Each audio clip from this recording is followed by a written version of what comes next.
നമസ്കാരം. വാർത്തകൾ വായിക്കുന്നത് ഷാജി കടയ്ക്കൽ. മഹാത്മാഗാന്ധി തൊഴിലുറപ്പ് പദ്ധതിക്ക് പുതിയ പേര് മാറ്റാനുള്ള ബില്ല് പാർലമെന്റിൽ അവതരിപ്പിച്ചു കേന്ദ്രം.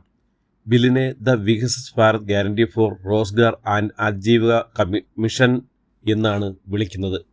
ചുരുക്കി VBG റാം എന്ന് വിളിക്കുന്നു. വികസിത് ഭാരത് 2047 എന്ന ലക്ഷ്യത്തിന്റെ ഭാഗമാണ് പുതിയ നീക്കമെന്നാണ് സർക്കാർ പറയുന്നത്. 2005 അന്നത്തെ UPA സർക്കാർ ആരംഭിച്ച ദേശീയ തൊഴിലുറപ്പ് പദ്ധതി 2009 ഗ്രാമീണ തൊഴിലുറപ്പ് പദ്ധതിയാക്കി മാറ്റിയത്. നിലവിൽ 100 ദിവസം ഉറപ്പു നൽകുന്ന ജോലി 125 ഉയർത്താനാണ് പുതിയ ബില്ലിലെ നിർദ്ദേശം. വാർത്തകൾ വിശദമായി. മഹാത്മാഗാന്ധി ദേശീയ ഗ്രാമീണ തൊഴിലുറപ്പ് പദ്ധതിയുടെ പേര് മാറ്റുന്നതിന്റെ പിന്നിലെ ഉദ്ദേശം എന്താണെന്ന് മുതിർന്ന കോൺഗ്രസ് നേതാവും MP-യുമായ പ്രിയങ്ക ഗാന്ധി പദ്ധതിയുടെ ഭാഗമായി എല്ലാ സൗകര്യങ്ങളും മെച്ചപ്പെടുത്തുമ്പോഴും സർക്കാർ പേരുമാറ്റത്തിൽ മാത്രം ശ്രദ്ധ കേന്ദ്രീകരിക്കുന്നത് ലജ്ജാകരമാണെന്നും അവർ പറഞ്ഞു. മഹാത്മാഗാന്ധി ദേശീയ ഗ്രാമീണ തൊഴിലുറപ്പ് പദ്ധതിയുടെ പേരും ഘടനയും മാറ്റാനുള്ള യൂണിയൻ സർക്കാർ തീരുമാനത്തിനെതിരെ മുഖ്യമന്ത്രി പിണറായി വിജയൻ പാവങ്ങളുടെ അത്താണിയായ തൊഴിലുറപ്പ് പദ്ധതിയെ എല്ലാ തരത്തിലും നിർവീര്യമാക്കാനാണ് യൂണിയൻ സർക്കാരിൻ്റെ ശ്രമം. സംഘപരിവാറിന് ഗാന്ധി എന്ന പേരിനോടും ആശയത്തോടും എത്രത്തോളം വിദ്വേഷമുണ്ടെന്ന് ഈ പെരുമാറ്റത്തിലൂടെ വ്യക്തമാണെന്നും തൊഴിലുറപ്പ് പദ്ധതിയുടെ അടിസ്ഥാന ലക്ഷ്യങ്ങളെപ്പോലും തുരങ്കം വയ്ക്കുന്ന തീരുമാനമാണ് നടപ്പാക്കാൻ ശ്രമിക്കുന്നതെന്നും മുഖ്യമന്ത്രി ഫേസ്ബുക്കിൽ കുറിച്ചു. കേന്ദ്ര സർക്കാർ നിർദ്ദേശിച്ച പുതിയ ജിറാംജി ബില്ലിലൂടെ മഹാത്മാഗാന്ധി ഗ്രാമീണ തൊഴിലുറപ്പ് പദ്ധതിയുടെ പേര് മാറ്റുന്നതിനെക്കുറിച്ചുള്ള വിവാദം ദൗർഭാഗ്യകരമാണെന്ന് കോൺഗ്രസ് MP ശശി തരൂർ. ഗ്രാമസ്വരാജ് എന്ന ആശയവും രാമരാജ്യം എന്ന സങ്കല്പവും ഒരിക്കലും പരസ്പര വിരുദ്ധമായിരുന്നില്ലെന്നും മറിച്ച് ഗാന്ധിയുടെ ചിന്താധാരയിലെ രണ്ട് നെടുത്തൂണുകളായിരുന്നു അവയെന്നും ഇല്ലാത്ത ഒരു ചേരിതിരിവ് സൃഷ്ടിച്ചുകൊണ്ട് മഹത്തായ പാരമ്പര്യം നമുക്ക് അനാദരിക്കാമെന്നും തരൂർ കുറിച്ചു. ഫേസ്ബുക്കിലൂടെയായിരുന്നു അദ്ദേഹത്തിന്റെ പ്രതികരണം. തദ്ദേശ തെരഞ്ഞെടുപ്പ് ഫലം ഇടതുമുന്നണിക്ക് തിരിച്ചടിയല്ലെന്ന് CPM സംസ്ഥാന സെക്രട്ടറി MV ഗോവിന്ദൻ. സംസ്ഥാനത്ത് ഭരണവിരുദ്ധ വികാരമില്ലെന്നും ഇടതുമുന്നണിയുടെ രാഷ്ട്രീയ അടിത്തറ ഭദ്രമാണെന്നും MV ഗോവിന്ദൻ വാർത്താസമ്മേളനത്തിൽ പറഞ്ഞു. ജില്ലാ കമ്മിറ്റികൾ ഈ മാസം തന്നെ ചേരുമെന്നും തോൽവിയുടെ കാരണങ്ങൾ പരിശോധിക്കുമെന്നും അദ്ദേഹം വ്യക്തമാക്കി. തദ്ദേശ തെരഞ്ഞെടുപ്പിൽ അപ്രതീക്ഷിത തിരിച്ചടിക്ക് പിന്നാലെ തോൽവി സംബന്ധിച്ചുള്ള അവലോകനത്തിൽ തോൽവി അംഗീകരിച്ച് തിരുത്തി മുന്നോട്ട് പോകുമെന്ന് ചില നേതാക്കൾ പ്രതികരിച്ചപ്പോൾ CPM രാജ്യസഭാ അംഗം ജോൺ ബ്രിട്ടാസ് പറയുന്നത് തിരുവനന്തപുരത്ത് LDFന്റെ വോട്ട് കൂടി എന്നാണ്. കഴിഞ്ഞ വർഷത്തെ ലോക്സഭാ തെരഞ്ഞെടുപ്പായി താരതമ്യം ചെയ്താണ് ബ്രിട്ടാസ് ഈ കണക്ക് മുന്നോട്ട് വയ്ക്കുന്നത്. സംസ്ഥാനത്ത് ഭരണവിരുദ്ധ വികാരം അലയടിച്ചിട്ടുണ്ടെന്നും അത് കാണാതെ മുന്നോട്ട് പോകാനല്ലെന്നും CPI തദ്ദേശ തെരഞ്ഞെടുപ്പിലുണ്ടായ തിരിച്ചടിയാണ് പാർട്ടി സംസ്ഥാന നിർവാഹക സമിതിയിലൂടെ ഈ വിലയിരുത്തൽ. തിരഞ്ഞെടുപ്പ് പരാജയം സംബന്ധിച്ച് CPMന്റേത് വിരുദ്ധമായ നിലപാടാണ്. CPI SNDP യോഗം ജനറൽ സെക്രട്ടറി വെള്ളാപ്പള്ളി നടേശനോട് മുഖ്യമന്ത്രി കാണിച്ച മനോഭാവം കാരണം ന്യൂനപക്ഷ വോട്ടുകളിൽ വലിയ ചോർച്ചയാണ് സംഭവിച്ചതെന്നും വർഗീയ പരാമർശം നടത്തിയ ആളെ കൂടെ കൊണ്ട് നടന്നത് മുസ്ലിം ന്യൂനപക്ഷത്തെ ഇടതുപക്ഷത്തു നിന്ന് അകറ്റാൻ കാരണമായെന്നും യോഗത്തിൽ വിമർശനമുയർന്നു. മുഖ്യമന്ത്രിയുടെ പല തീരുമാനങ്ങളും ഏകപക്ഷീയമാണെന്നും ഇത് മുന്നണിയെ ബാധിക്കുന്നതാണെന്നും യോഗത്തിൽ നേതാക്കൾ ചൂണ്ടിക്കാട്ടി. പാവപ്പെട്ട സമുദായക്കാരനായത് കൊണ്ടാണോ തദ്ദേശ തെരഞ്ഞെടുപ്പിന്റെ ഫലത്തിന്റെ പേരിൽ തന്നെ മാത്രം ചിലർ കുറ്റപ്പെടുന്നതെന്ന് SNDP യോഗം ജനറൽ സെക്രട്ടറി വെള്ളാപ്പള്ളി നടേശൻ.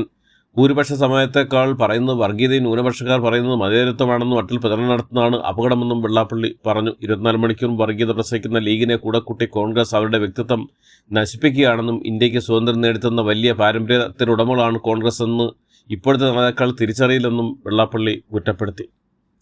തദ്ദേശ തെരഞ്ഞെടുപ്പിൽ നല്ല കമ്മ്യൂണിസ്റ്റുകാർ വോട്ട് ചെയ്ത് UDFനെന്ന് പ്രതിപക്ഷ നേതാവ് VD സതീശൻ നല്ല കമ്മ്യൂണിസ്റ്റുകാരെ എവിടെ കണ്ടാലും ചിരിക്കണമെന്നും പ്രതിപക്ഷ നേതാവ് അണികളോട് ആവശ്യപ്പെട്ടു. എറണാകുളത്ത് പുതുതായി തിരഞ്ഞെടുക്കപ്പെട്ട കോൺഗ്രസ് ജനപ്രതിനിധികൾക്ക് സ്വീകരണം നൽകിയ ചടങ്ങിൽ സംസാരിക്കുകയായിരുന്നു അദ്ദേഹം.